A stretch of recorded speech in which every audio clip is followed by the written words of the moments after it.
A man has been shot dead in a brazen daylight shooting in Sydney's west. It happened just before midday and sparked a police pursuit before two men were arrested.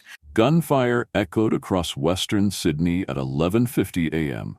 5 rounds, tight grouping, controlled rhythm. Each one answered by a child's scream from the next driveway over.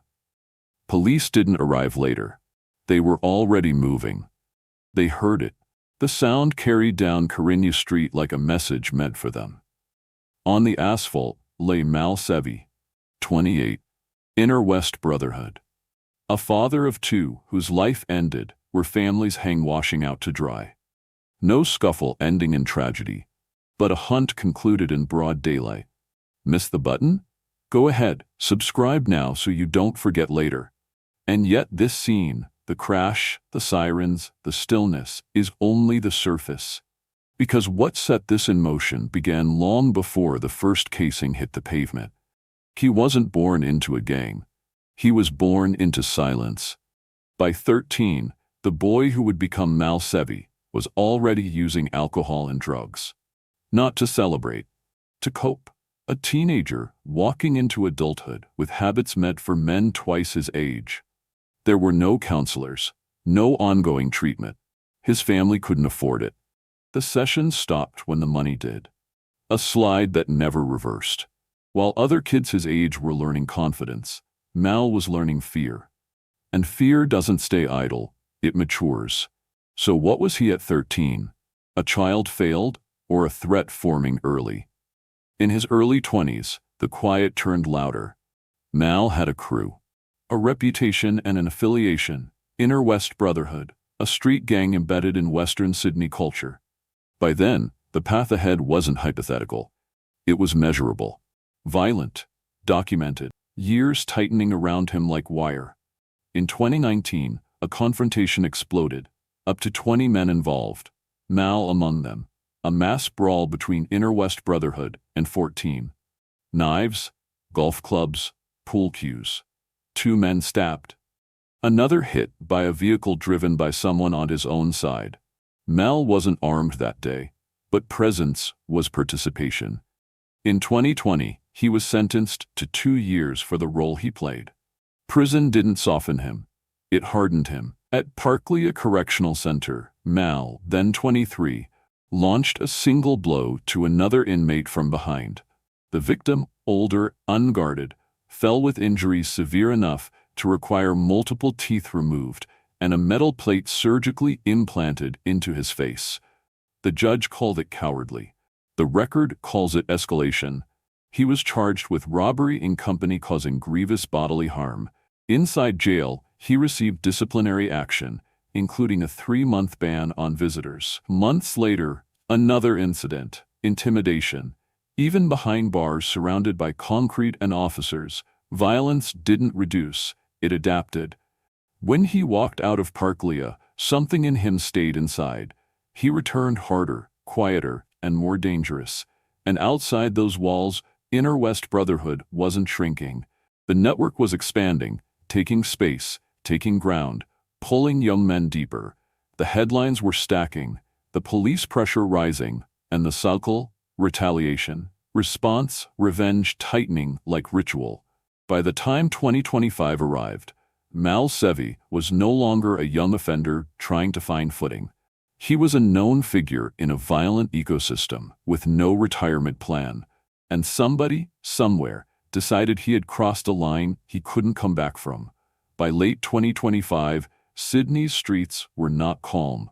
Police briefings documented youth-based gang networks, cycles of retaliation, and violence spreading across neighborhoods. One group surfaced often, Inner West Brotherhood, a street gang made up largely of young men, many still teenagers, locked in conflict with rival Gang 14. Retaliation meets retaliation, no pause, no reset.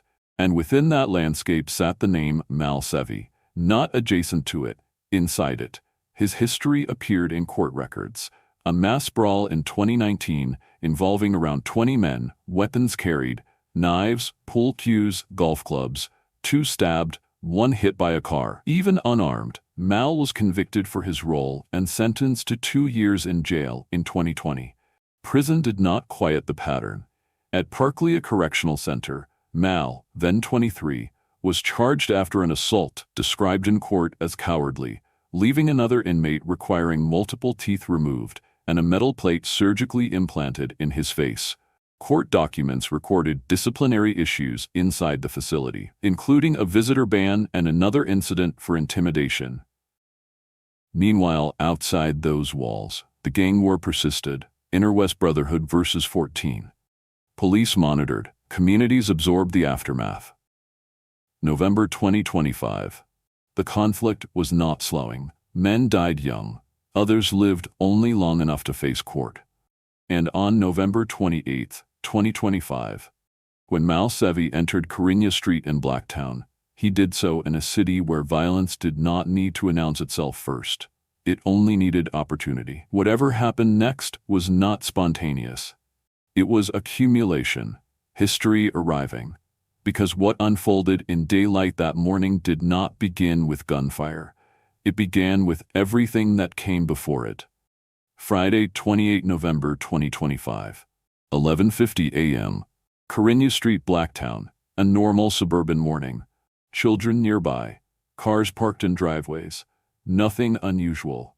Then it happened. Gunfire, multiple rounds, loud enough that witnesses compared the sound to a war zone. One electrician eating lunch inside a nearby community center heard about 5 bangs. He ran outside. He wasn't the only one. Police heard them too. The shots traveled through the neighborhood, and officers moved immediately. On the asphalt lay Mal Seve, 28 years old, father of 2, and linked to the Inner West Brotherhood. Gunshot wounds to the neck, chest, and leg. No chance to recover. Paramedics tried, but he died where he fell, in broad daylight, on a residential street where kids play. As paramedics worked, officers spotted a black Mazda Ute speeding away from the scene. The driver didn't stop. Police chased it, a fast, chaotic pursuit through Blacktown, lasting roughly 5 minutes, before the Ute crashed on Kildare Road. 2 men ran. Both were caught. One, 18 years old, was arrested immediately, later charged with murder, unlawful use of a vehicle, dangerous driving, and failing to stop. The second, 25 years old, was taken to hospital with minor injuries, before being taken into custody. On the same afternoon, police taped off 2 crime scenes. Forensics worked one street, homicide detectives worked the other. Bullet wounds, crash debris, officers restraining a bleeding suspect. Witnesses shaken, streets locked down, a city asking questions. Quick reminder, if you're still watching, ask yourself one thing. Who gave the order? Because a daylight execution like this, fast, targeted, brazen, doesn't happen without planning, without motive, without someone, somewhere, making a decision. And what investigators uncovered next didn't just reveal the shooters. It hinted at a structure, a hierarchy, and the possibility that the order didn't originate where everyone expected it to. Police held 2 scenes that day: the street where Mal Seve fell, and the road where the Ute died in metal and dust. Detectives stepped through each meter with latex and cameras. Carinya Street, blood on pavement, bullet impacts, paramedic kits left open on the ground. Kildare Road, broken vehicle, restrained suspects, debris scattered across bitumen like evidence waiting to be read. Forensic teams began cataloging what was left behind. 2 unloaded guns, ammunition, dumped roughly 300 meters from the shooting site, outside a suburban home. A line between violence and escape, discarded fast.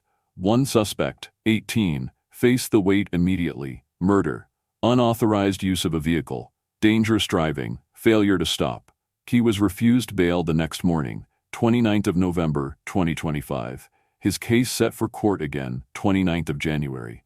The second, 25, didn't leave in handcuffs right away. He left in an ambulance, minor injuries, police guard at the hospital bed.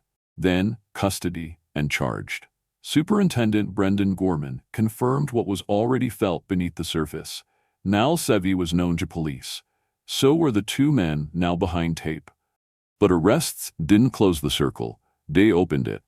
Because a shooting like this rarely begins with a trigger. It begins with instruction. Investigators moved beyond pavement and shell fragments into phones, contacts, loyalty lines, metadata, messages, movements, names connected by proximity rather than coincidence. Internal fractures surfaced: jealousy, lost positions, money owed or redirected, allegiances tested. Someone benefited from Mal's death. Someone gained space, status, silence, and police began to suspect the order did not rise from the gunmen, but through them, past them, above them. The betrayal ran deeper, and the twist changed everything. No one claimed responsibility. No one stepped forward. Just a man dead in daylight, 2 suspects in custody, and a city already numb to the sound of gunfire.